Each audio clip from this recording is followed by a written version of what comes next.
we have to talk about the iPad. We all know that when it comes to tablets, they've pretty much been the gold standard. And I've always appreciated people who could use it as their daily driver and use it for everything. But for the longest time, I just didn't get how they could do it. So with the iPad Pro M5, I challenged myself, made a conscious effort to use my MacBook less and use the iPad for everything. And after over a month of using it, I've pretty much decided that it might not be for me, but it's more of a it's not you, it's me kind of a situation. Now for context, the last iPad I owned was a 6th gen iPad mini.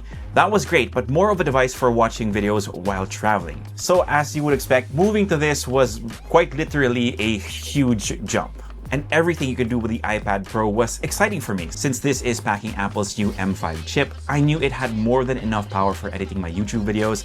Going through my timelines was smooth and there were no drop frames during playback.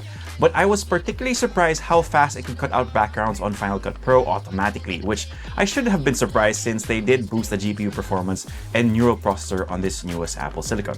But despite all the power that the iPad Pro M5 had under the hood, I was editing a lot slower, and that's where it really hit me, the it's me, not you situation. I was trying to use the iPad like a MacBook. I was looking for shortcuts that I've been using for years and primarily using the keyboard and trackpad. I know, it sounds incredibly stupid, but my 43-year-old brain just clung on to muscle memory and routine for dear life. And once I figured out what I was doing wrong, the process got a lot faster.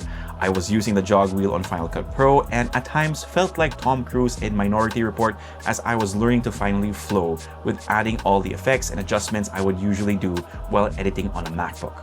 When it came to exporting, there were no significant wait times and my video was ready to upload within minutes, so I definitely saw how people can rely on the iPad Pro, especially now that it's paired with the M5 chip. And by the way, we have the spec'd out model, which is paired with 16 gigabytes of RAM and 2 terabytes of storage.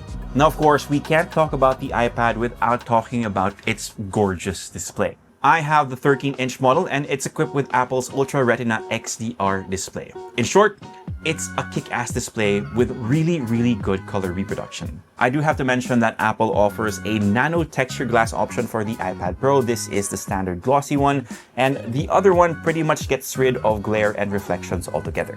So there were definitely times where I was working in a coffee shop that I really wish I had it. Keep in mind though that that option is only available for the 1 terabyte or 2 terabyte version and it will cost extra.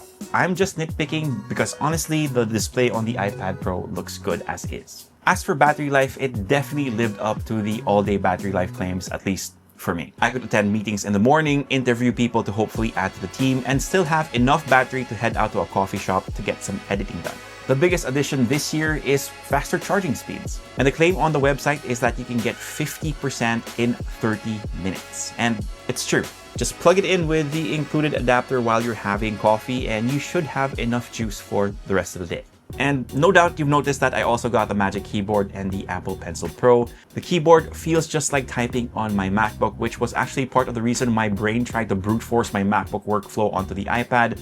I mean, look at it. It's pretty much a MacBook at this point. As for the pencil, since I don't draw, it's been pretty much relegated to mostly taking notes and helping me lay out things we have planned for the Unbox group in 2026. I do like the squeeze function to bring up the tool palette, and I've also been trying to utilize it more for live drawing on Final Cut Pro to give my videos a personal touch. So I've been pretty much Apple glazing the entire time and raving about the iPad Pro M5, so why isn't it for me? Simply put, I just can't maximize it. But it's also a case of old habits dying hard. When the pressure is on and the clock is ticking, I naturally want to grab my MacBook to get things done faster. That's why I keep on mentioning that it's a me problem and not an iPad problem. But we also have to talk about the cost. If you spec this out to 2 terabytes with the Magic Keyboard and the Apple Pencil Pro, you're looking at around 200,000 pesos, which is a very serious investment. That could be a second-hand car, down payment on a new one, or really good camera gear. So you really have to think about whether this form factor is going to make your life easier or your work better.